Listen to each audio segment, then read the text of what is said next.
The psychiatrist who invented the dopamine detox recently admitted that the name is a marketing gimmick. If you've been skeptical, your instincts were correct. The internet took a catchy title and spun it into an extreme lifestyle.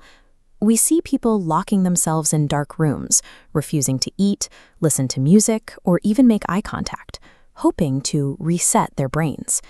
This kind of extreme deprivation has zero scientific evidence behind it. In fact, it contradicts the basic biology of how human motivation works. So we are left with a strange vacuum. While the viral version of dopamine fasting is a biological fiction, a verifiable clinical science exists beneath the noise. Social media sold us a biological impossibility, but the original clinical intent, before it was warped by influencers, offers a tested solution for our tech-addicted attention spans. To understand why the trend is flawed, we have to look at the chemistry. Dopamine acts as a keying signal in the brain. It is not a pleasure liquid that builds up and needs to be drained away or fasted from.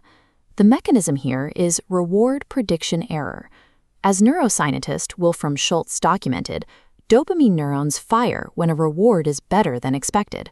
However, dopamine levels stay flat when a reward matches our expectations, and dopamine dips when a reward is worse than expected.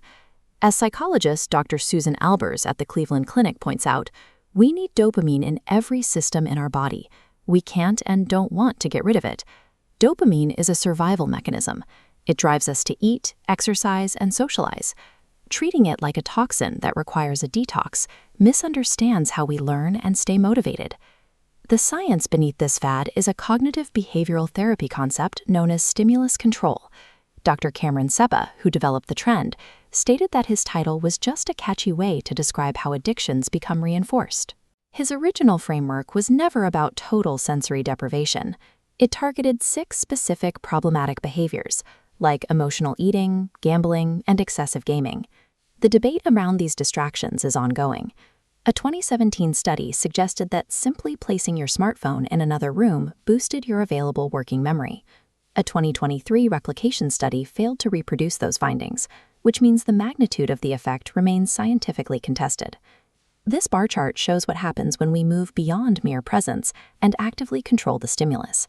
Looking at a 2025 PNAS Nexus study, blocking mobile internet for 2 weeks led to a marked improvement in sustained attention. The researchers noted that this shift was equivalent to recovering roughly 10 years of age-related cognitive decline. The mental health outcomes were also significant, with 90.7% of participants showing an improvement larger than the meta-analytic effect of antidepressants. These trials demonstrate that attention recovers through the strategic removal of the digital cues that hijack our learning signals. We can translate this clinical data into a simple 4-step weekly protocol.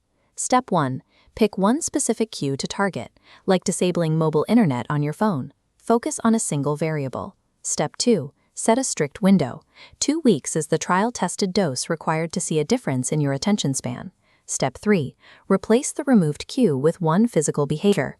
When you feel the itch to scroll, take a walk, read a physical book, or have a real-world conversation. Step 4. Track a single measurable metric. Note your minutes of focused work, or tally the number of times you instinctively reach for your phone in the morning. This is educational content, not professional advice. Sustained attention returns after removing a digital cue for 2 weeks. The environmental cue drives the attention crisis. Remove that, and the brain resets itself.